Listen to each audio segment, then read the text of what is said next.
Aliansi Masyarakat Pati Bersatu menyatakan siap menggelar aksi demonstrasi ke Gedung Komisi Pemberantasan Korupsi (KPK) di Jakarta pada 1 September 2025.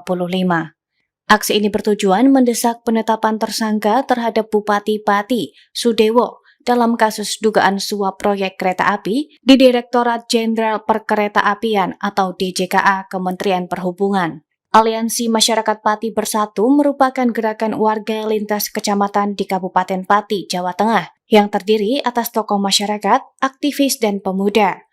Mereka menegaskan aksi ini bersifat moral, bukan politik, dengan tujuan menuntut keadilan serta transparansi hukum.